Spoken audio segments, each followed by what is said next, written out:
Hello guys, welcome to tech video India पे। जैसे कि आप लोग देख पा रहे हैं कि स्टेट बैंक ऑफ इंडिया ने नया एक पोस्ट जारी किया है स्पेशलिस्ट क्रेडिट ऑफिसर्स के नाम पे। और जैसे कि आप लोग देख रहे हैं न्यू नोटिफिकेशन आ चुका है और इसमें टोटल वैकेंसी है 996। S B I recognise as the world best consumer, ये सब चैनल थिंग्स है, इसे कंसिडर नहीं कर रहे हैं। हम देखते हैं कितने पोस्ट हैं और कितने कैसे अप्लाई करेंगे, क्या क्या एलिजिबिलिटी क्राइटेरिया है। आप लोग जैसे देख सकते हैं एडवर्टाइजमेंट नंबर ये लिखा हुआ है। एडवर्टाइजमेंट अगर आपको कहीं सबमिट करना हो तो उसे आप दे सकते हैं। एप्लीकेशन ऑनलाइन रजिस्ट्रेशन डेट और लास्ट डेट फ्रॉम और टू लिखा हुआ है, ये सब आप नोटिफ हाईलाइट कर सकते हैं।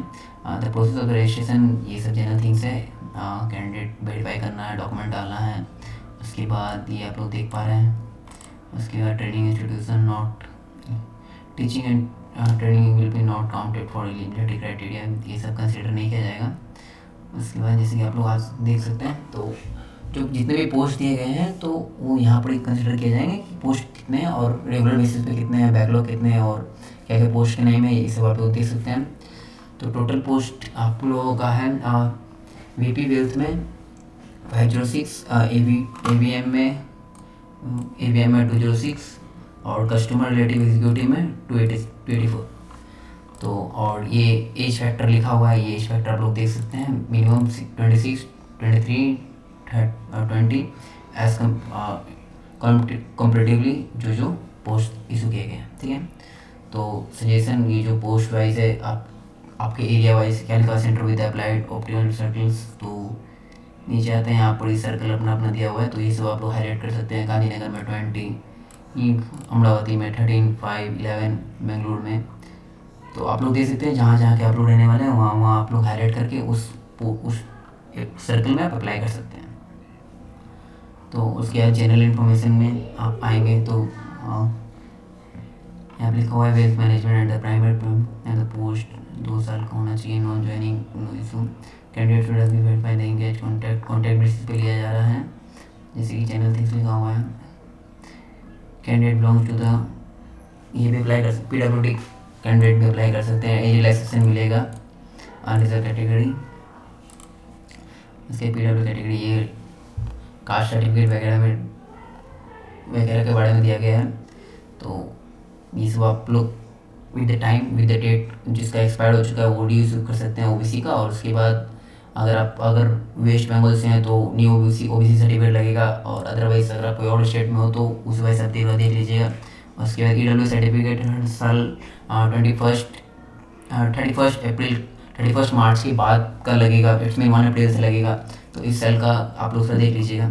लास्ट ईयर का अगर आप एप्लीकेशन कर रहे हो तो लास्ट ईयर का बैक मतलब प्रीवियस का आप दे सकते हो, या न्यू का अगर आप एप्लीकेशन करके रखे हो तो वो भी आप सबमिट कर सकते हो डब्ल्यू के लिए।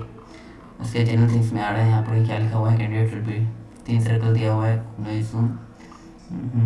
Merit marks, merit list will be prepared on the order of the interview only. Interview में कितने मार्क्स आप उठा पा रहे हो उसके हिसाब से दिया जाएगा। हाउ टू एसन एक्सपीरियंसेस बोथ मैंडेटरी प्रेफरेंस, जैसे कि आप लोगों का जो एक्सपीरियंस है उसको कैसे कंसिडर किया जाएगा। Experience certificate issued by the employer और एनुअल परफॉर्मेंस आपका वहाँ जो आपका पास्ट बैकग्राउंड रह चुका है उसके रिगार्डिंग आपको देना पड़ेगा। तो उसमें आप उस बेसिस पे आपको एनालाइज किया जाएगा कि आप लोग कितने डिजर्विंग और क्या क्या आपको देखा जाएगा। उसके बाद यहाँ पर एवरेज सीटीसी का लिखा हुआ है कि आपका टोटल सैलरी कितने रहेंगे सब कुछ मिला करके। तो कॉन्ट्रैक्ट बेसिस है 5 ईयर का, और उसके ऑटो रिन्यूअल नहीं है, ये आप लोग खुद से रिन्यूअल कराया जाएगा अगर डिसअपीयर होंगे तो। क्या लिखा है, legal for the promising and the paying annual insert permanence, ठीक है। उसके बाद post education qualification graduation from the government, minimum graduation चाहिए। प्रेफरेंस किसको मिलेगा, एमबीए को मिलेगा। फाइनेंस, एमबीए फाइनेंस में करके रखा है, कोई बैंकिंग में करके रखा है, मार्केटिंग में करके रखा है, मिनिमम 60% होना चाहिए, उसे प्रेफरेंस मिलेगा एट फर्स्ट। उसके सर्टिफाइड एट NISMVA, SSIA, उसके CFP, CFA। उसके बाद ये तो ग्रेजुएशन बेस्ड हो गया। उसके बाद पोस्ट ग्रेजुएशन बेस्ड, तो अगर आप पोस्ट ग्रेजुएशन करके रखे हो कोई भी जनरल डिग्री से, उसके बाद 6 साल का आपका एक्सपीरियंस चाहिए होगा सेल्स एंड मार्केटिंग में, या public including public dealing private में या फॉरेन बैंक्स में या मैनेजमेंट में। उसके बाद प्रेफरेंसेस, उसमें भी आपको प्रेफरेंसेस क्या मिलेगा, 6 साल का, तो वो तो पहले ऊपर जो कंसिडर किया हूँ वो कंपलसरी है पोस्ट ग्रेजुएशन करने के बाद। ये जैसे एज टू सेम है, बस लिख दिया गया है। उसके बाद स्पेसिफिकेशन अच्छा वो इट्स मीन अच्छा कम्युनिकेशन स्किल्स होना चाहिए, एंड एनालिटिकल अंडरस्टैंडिंग बहुत अच्छा होना चाहिए। इट्स मीन आपका जो जनरल रीजनिंग टाइप जो माइंडसेट है वो बहुत स्ट्रांग होना चाहिए।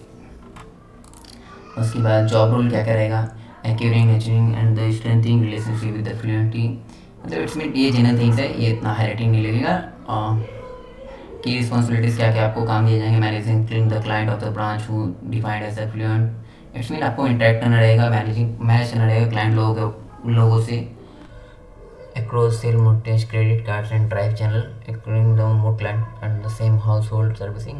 it's ठीक है, wealth and compliances, branch development conducted, graduate education qualification। ये जो अभी जितना कुछ मैं आपको बताया ये इस VP वेल्थ SRM के लिए था। उसके बाद अभी जो पोस्ट 2 है AVP वेल्थ RM के लिए, ये एलिजिबिलिटी क्राइटेरिया है। वो जो पोस्ट ग्रेजुएट और जो ग्रेजुएट है उसमें अप्रोक्सीमेटली सब कुछ सेम ही लग रहा है, कुछ अलग नहीं लग रहा है, सब कुछ सेम। उसके बाद occurring the same, managing the client of the, approximately same, कुछ मेजर चेंजेस तो नहीं है।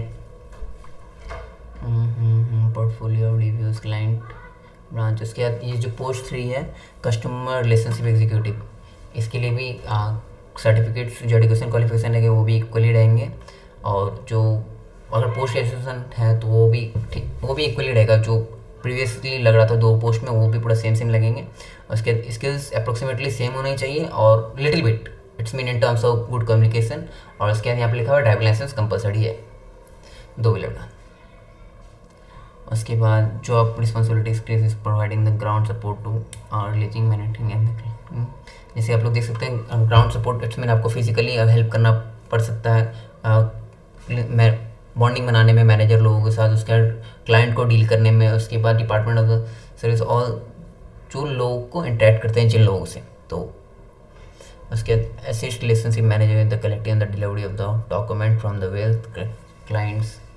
ये की रिस्पॉन्सिबिलिटीज है, ये इतने फैक्टर नहीं पड़ने वाला है, बट ये कंपलसरी है। उसके बाद the propose officer engage the contract to intelligent 30 days during the final year which is the grant by the genuine and the amount due therefore। तो ये जनरल थिंग्स है, ये आपको खुद से मतलब अंडरस्टैंड करना पड़ेगा कि लग क्या कर रहा है। उसके बाद कॉलिंग लेटर, उसके call letter interview will be send by the email और will be uploaded bank website, no hard copy will be send. तो आपकी जो भी डिटेल्स है अगर आप सेलेक्ट होते हो इंटरव्यू के लिए तो वो आपको ऑनलाइन मिलेगा, कोई भी हार्ड कॉपी आपके हाथों में नहीं दिया जाएगा। उसके बाद यहाँ पे लिखा होता है लाइन, ये जनरल थिंग्स है। इंटरव्यू जो है 100 मार्क्स कैरी करेंगे और आपका इंटरव्यू डिसाइड करेगा कि आप मार्क्स इट्स में क्रैक कर रहे हो कि नहीं कर रहे हो, ठीक है। CTC नॉन नेगोशिएटेबल रहेगा और will be done the candidate one. एक बार इंटरव्यू जब आप एक बार कंप्लीट कर लेते हो तो फिर उसके बाद ऑटोमेटिकली आपका सेपरेट मेरिट लिस्ट निकलेगा और आपका कट ऑफ मार्क्स निकलेगा। The merit list will be selected from the prepared and the basis of the interview. The candidate must confirm this।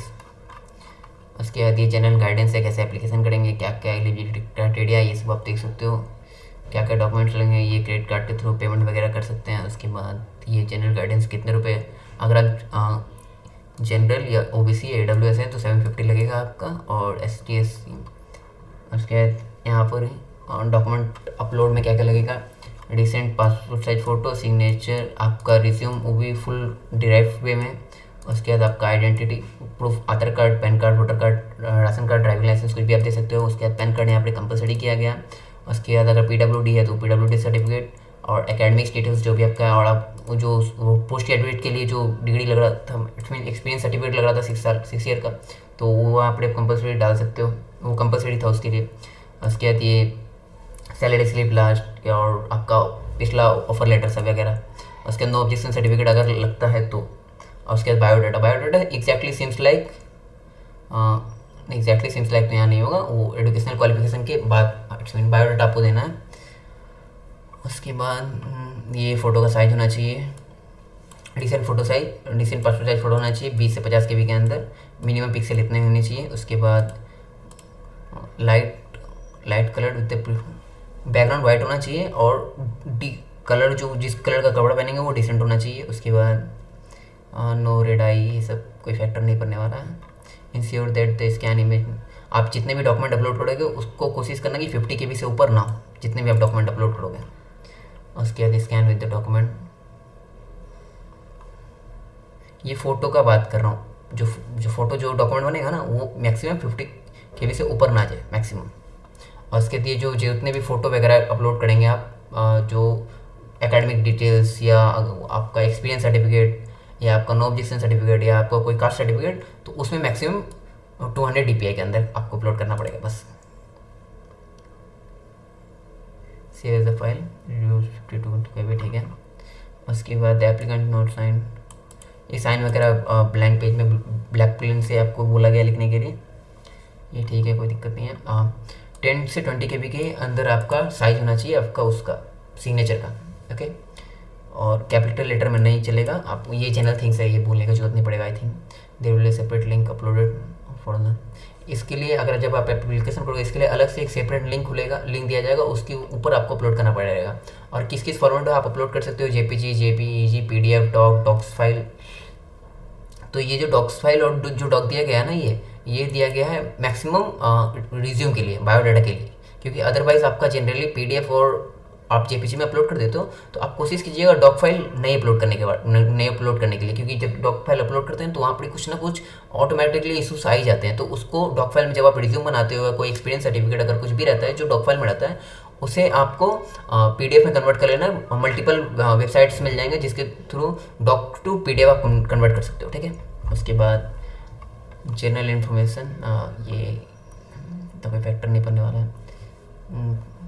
Candidate belongs to general this applicant should be strictly forward and candidate should be advised email, ये email वगैरह it's mean active देने बोला गया है, ये general things है, ये उतना फैक्टर नहीं पड़ने वाला।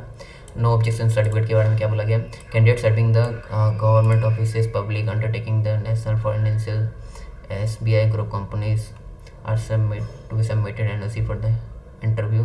Following the candidate may not be considered as a traveling expenses.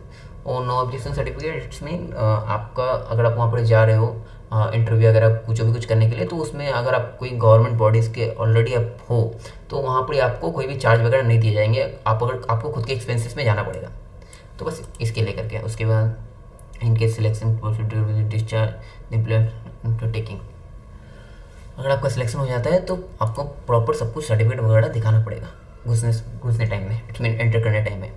Candidate is interest SBI does not be assume the responsibility belong to capital and this। उसके बाद यहाँ क्या बोला गया, 11 point decision of applying dependent content is final background reservation, नहीं the applicant में भी label civil, applicant का कोई पास बैकग्राउंड क्रिमिनल वगैरह ऐसा नहीं चाहिए होता है, तो ये जनरल थिंग्स है, ये बोलने का जरूरत नहीं पड़ेगा आई थिंक। उसके बाद any legal proceeding respect this is outstanding, ये पॉइंट फैक्टर्स है थोड़ा। Outstation candidates who are applying may be called for the interview after shortlisting, reimbursement the cost of travelling eligible will be mention in the call letter. अगर आपको interview के लिए अगर higher किया गया है तो आप अगर दूसरे स्टेट से हो, अगर आपको दूसरे स्टेट में जाना है तो आपका वो मेंशन किया रहेगा कॉल लेटर में कि आपका मतलब फाइनेंसेस कितने लग रहे हैं आने जाने का, तो आपको प्रोवाइड शायद करवा सकते हैं, मैक्सिमम पॉसिबिलिटीज़ में ये होने वाला है। For the short list candidate और the travel this is bank reserve India entirely this तो जैसे कि आप लोग देख सकते हैं ये लिंक है, ये लिंक मैं आपको प्रोवाइड कर दूंगा डिस्क्रिप्शन में, आप वहाँ से डायरेक्टली जा सकते हो अप्लाई करने के लिए। और आपको इन जनरल अगर आपको शॉर्ट में जानना है कि कैसे क्या क्या क्या एलिजिबिलिटी क्राइटेरिया और आपके क्या क्या डिटेल्स है, तो मैं आपको बता दे रहा हूँ। देखिए in short state bank of India ये कंपनी अथॉरिटी का नाम है जो ये पोस्ट निकाल रही है। पोस्ट का नाम क्या है, specialist credit officer VP wealth और SRM और AVM वेल्थ और उसके बाद customer relationship executive. Total post कितने हैं 996। उसके बाद सैलरी कितनी है तो ये फैक्टर कर रहा है पोस्ट के अकॉर्डिंग। जैसे वीपी वेल्थ एसआरएम का है 44.70 लैक्स सीटीसी है। उसके बाद एवीपी वेल्थ आरएम का है 30.20 लैक्स सीटीसी। उसके बाद कस्टमर रिलेशनशिप एग्जीक्यूटिव का है 6.2 लैक्स सीटीसी। अपर ये डिपेंड करेगा, अपर रेंज लिखा हुआ है इसमें स्टार्टिंग टाइम में जो आपको मिला जाएगा। ये किसके लिए स्पेशली मैं बोल रहा हूँ कस्टमर रिलेशनशिप एग्जीक्यूटिव में। और उसके बाद एलिजिबिलिटी क्राइटेरिया में मिनिमम आपका ग्रेजुएट लगा है और उसके ऊपर जितने भी रहेंगे तो वो आपको शायद प्रिविलेज दे सकता है। और अगर आपका जनरल डिग्री से है तो वो आपको एक्सपीरियंसेस लगेंगे। उसके बाद एज लिमिट लिखा हुआ है, जैसे कि आप देख सकते हैं वीपी वेल्थ के लिए 26 to 42। उसके बाद एवीपी के लिखा हुआ है 23 to 35। उसके बाद लिखा हुआ है कस्टमर का 20 to 35। ओके, स्टार्टिंग डेट 0-12-2025 और लास्ट डेट है 23-12-2025। और इसका ऑफिशियल चैनल जिसके थ्रू ये नोटिफिकेशन इशू किया गया है वो है sbi.bank.in। और टोटल वैकेंसीज किस में कितने हैं तो टोटल वैकेंसीज है वीपी वेल्थ एसआरएम में 506, एवीपी वेल्थ आरएम में है 206 और कस्टमर रिलेशनशिप एग्जीक्यूटिव में 284। और ये सब जैसे कि सेम चीज़ है ये। उसके बाद आप लोग देख सकते हैं एलिजिबिलिटी क्राइटेरिया में क्या लिखा हुआ है कि एटलीस्ट मिनिमम ग्रेजुएट होना चाहिए। उसके बाद प्रेफरेंस उनको मिलेगा जो लोग के पास ये डिग्री है एमबीए इन बैंकिंग में, फाइनेंसिंग में, मार्केटिंग में और सर्टिफिकेट्स है सच एस NISM V5A और 19A और CFP/CFA। तो उसके लिए और ये इसके लिए कौन एलिजिबल है, सिर्फ इंडियन कैंडिडेट एलिजिबल है। उसके बाद candidates against whom they are advise any kind, अगर कैंडिडेट को ऐसा है जिसके ऊपर कैरेक्टरली जस्ट लाइक वो क्रिमिनल से या एनी काइंड ऑफ कोई केसेस में फंसे हैं तो वो लोग नॉट एलिजिबल है। और उसके बाद candidate furnish all the false, वो इट्स मीन ये जनरल थिंग्स है, इसे बोलने की जरूरत नहीं पड़ेगा आई थिंक। और मिनिमम एज जैसे कि मैं आपको कह ही चुका हूँ। उसके बाद नेक्स्ट पेज में आते हैं और ये सैलरी बेस दिखाए बोला गया है कि वीपी हेल्थ अपर रेंज 44.70 लैक्स आपका फिक्स्ड रहेगा 30 lakh plus health it's mean allowances रहेंगे, हेल्थ अलाउंसेस रहेंगे 1.16 लैक्स। उसके बाद PLP 45% of fixed plus increment 0 to 25%। ये किसके लिए रहेगा, वीपी वेल्थ SRM के लिए। उसके बाद वीपी वेल्थ RM के लिए CTC upper range 30.20 lakhs, fixed 20 lakhs plus allowances 1.16 lakhs plus PLP 45% of fixed plus increment 0 to 25। उसके बाद कस्टमर रिलेशनशिप एग्जीक्यूटिव में कितना रहेगा, CTC upper range 6.20 lakhs, fixed 4 lakhs plus allowances 0.77 lakhs plus PLP 35% of fixed plus increment 0 to 25। Contract basis कितने रहेंगे, 5 साल के लिए। रिन्यूअल अगर नेक्स्ट टाइम हो रहा है तो कितने साल के लिए हो गया, और 4 साल के लिए होगा।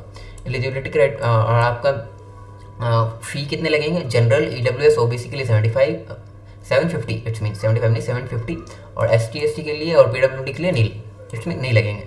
शॉर्ट लिस्टेड कैंडिडेट ये आपका डिपेंड करेगा इंटरव्यू में मैक्सिममली, और आपको प्रेफरेंस मिलेगा अगर आप इंटरव्यू क्रैक करते हो तो आपका 6 ईयर का अगर सर्टिफिकेट्स है और आपका MBA अगर मार्केटिंग में या बैंकिंग में कर करते हो तो वो लोगों को मिलेगा। और जो इंटरव्यू रहेगा वो 100 मार्क्स के रहेंगे। और ये जैसे कि ये लिंक है ये आपको मैं प्रोवाइड कर देने वाला हूँ। उसके बाद अपलोड सर्टिफिकेट्स, फ़ोटो वगैरह, resume, age proof, caste certificate, ये जनरल थिंग्स है, ये मैं पहले कह चुका हूँ। और उसके बाद ये सबमिट करने के बाद आपको पेमेंट करना है। उसके बाद आपको प्रिंट आउट ले लेना है। और उसके बाद ये जैसे कि देख सकते हैं 0 to 12-2025 ये स्टार्टिंग डेट था और लास्ट डेट 23-12-2025। तो अगर वीडियो अच्छा लगा हो तो लाइक सब्सक्राइब करें और वीडियो को शेयर करें ज़्यादा से ज़्यादा। और ये मेरा फर्स्ट वीडियो है तो please support me guys after sharing this video and after subscribing my channel. Thank you.